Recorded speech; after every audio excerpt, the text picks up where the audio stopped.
Depuis la sortie de la première version de ChatGPT, tout le monde appréhende son utilisation. L'aspect éthique et le respect de la propriété intellectuelle est au cœur de toutes les discussions. ChatGPT est comme toute technologie nouvelle, il a des avantages et des inconvénients. Mais il n'est nullement question de parler du fait de l'utiliser ou pas, car le chemin de la technologie est tracé pour le monde entier et nous sommes tenus de le suivre. Par conséquent, il est préférable de bien le maîtriser afin de profiter de ses avantages et de se protéger de ses inconvénients. Dans cette vidéo, je vous propose de changer d'angle de vue pour utiliser ChatGPT en tant que compagnon et assistant. Si cela vous intéresse, alors continuez à m'écouter. Bienvenue alors à cette leçon sur l'utilisation éthique de ChatGPT comme un outil collaboratif pour la recherche et la rédaction. Nous allons jeter un coup d'œil à ce qu'est ChatGPT, comment il fonctionne et quelles sont ses capacités de base. C'est un modèle de l'intelligence artificielle développé par OpenAI. Il appartient à la famille des modèles de traitement du langage naturel. Il est capable donc de comprendre et de générer du texte en langage humain. Pour arriver à le faire, ce modèle a été formé sur une immense quantité de données textuelles et son fonctionnement de base repose sur la prédiction du texte. Alors, il prend en entrée un ensemble de mots et il génère ensuite une séquence de mots cohérente en réponse. Il s'appuie sur des modèles de langage pré-entraînés et il s'appuie aussi sur des techniques d'apprentissage automatique de l'intelligence artificielle. Quel est l'objectif de son utilisation? Eh bien, il est important de clarifier pourquoi nous l'utilisons. ChatGPT est conçu pour être un outil d'assistance dans la recherche et la rédaction. Son objectif principal est de nous aider à accéder à des informations pertinentes et également de générer du contenu écrit de manière plus efficace. Il est crucial de noter qu'il ne remplace pas la pensée critique ni l'analyse humaine. En effet, il est là pour vous soutenir, vous guider et vous fournir des informations. Une chose est sûre, c'est qu'il ne peut pas remplacer votre jugement et votre expertise en tant qu'étudiant ou en tant que chercheur. Vous restez la force motrice derrière la prise de décision et l'analyse de la recherche. Ainsi, en l'utilisant, notre objectif est d'apprendre comment tirer le meilleur parti de cet outil tout en respectant les normes éthiques et en maintenant un haut niveau d'intégrité intellectuelle dans nos travaux de recherche collaboratifs. Plongeons-nous maintenant dans les principes fondamentaux de son utilisation éthique. Nous verrons deux aspects. Le premier aspect concerne le respect de la propriété intellectuelle et le deuxième concerne la transparence d'utilisation de ChatGPT. Pour le respect de la propriété intellectuelle, il est très important de ne pas plagier ou violer les droits d'auteur. L'une des règles d'or de l'utilisation de ChatGPT est de ne jamais l'utiliser pour plagier ou copier directement le travail d'autrui. Le plagiat viole les droits d'auteur et l'éthique académique. Par contre, ChatGPT serait très intéressant si nous l'utilisons pour créer du contenu original. C'est même une responsabilité cruciale. Pour respecter la propriété intellectuelle, il est essentiel d'apprendre à utiliser correctement les citations et la paraphrase. Lorsque ChatGPT fournit des informations ou des textes utiles, assurez-vous de les citer correctement en utilisant un format de citation approprié, par exemple la norme APA, MLA, etc.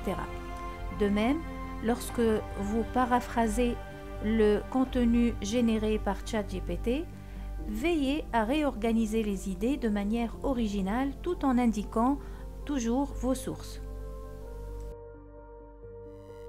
Maintenant, pour la transparence de son utilisation, et lorsque vous utilisez ChatGPT pour aider à la recherche ou à la rédaction de travaux académiques, il est impératif de divulguer cette utilisation, c'est-à-dire écrire dans un endroit visible que vous vous êtes fait aider par ChatGPT pour le travail effectué.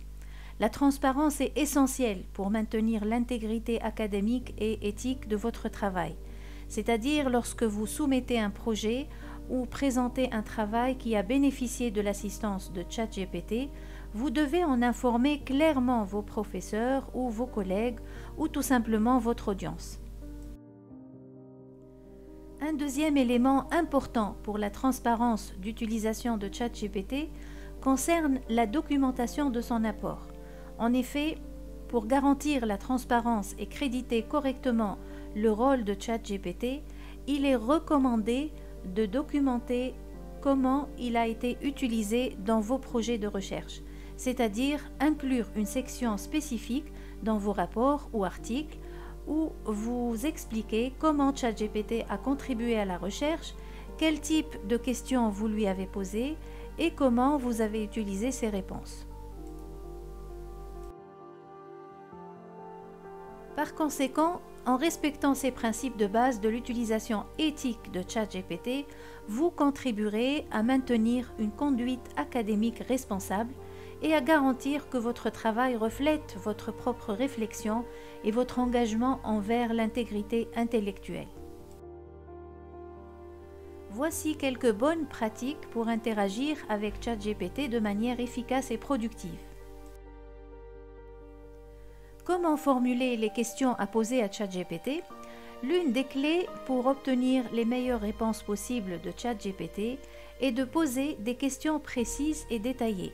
Par exemple, au lieu de questions générales comme « Qu'est-ce que le changement climatique ?», posez des questions spécifiques telles que « Quelles sont les principales causes du réchauffement climatique ?» De cette manière, vous aiderez ChatGPT à générer des réponses plus informatives et ciblées pour vous. Voici un exemple concret de bonnes et mauvaises formulations de questions pour illustrer la différence. Un exemple d'une bonne question pourrait être « Quelles sont les théories principales sur l'origine de l'univers ?» Une question vague pourrait être « Parlez-moi de l'astronomie ». Puisqu'il est important de faire une évaluation des réponses fournies par ChatGPT, il s'agit de faire une vérification avec un esprit critique. En effet, il est essentiel de ne pas accepter les réponses de ChatGPT de manière aveugle. Même si il fournit des informations satisfaisantes pour vous, il est important de les vérifier en utilisant un esprit critique. En fait, il faut se demander si les réponses sont logiques, cohérentes et surtout si elles sont basées sur des sources fiables. Autre chose à faire, c'est un croisement d'informations avec d'autres sources. Il est important de croiser les informations obtenues avec ChatGPT avec d'autres sources fiables. De ce fait, il faut apprendre à diversifier vos ressources, à consulter des livres, des articles académiques, des sites web de confiance et également d'autres experts dans le domaine. C'est seulement ainsi que vous pourriez valider les informations obtenues. Et qu'est-ce que les prompts avancés?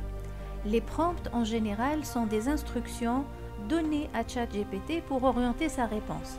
Les prompts avancés, quant à eux, peuvent être plus spécifiques pour obtenir des réponses encore plus ciblées.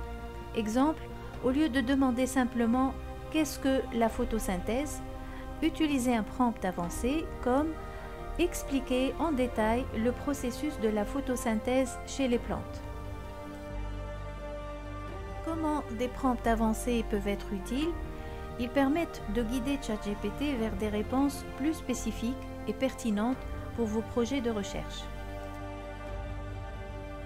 Pour conclure cette vidéo, je dirais, en adoptant ces bonnes pratiques, vous serez mieux équipé pour interagir avec ChatGPT de manière efficace, obtenir des informations de haute qualité et intégrer ces informations de manière critique dans vos recherches et surtout avec le respect de l'éthique et de la propriété intellectuelle.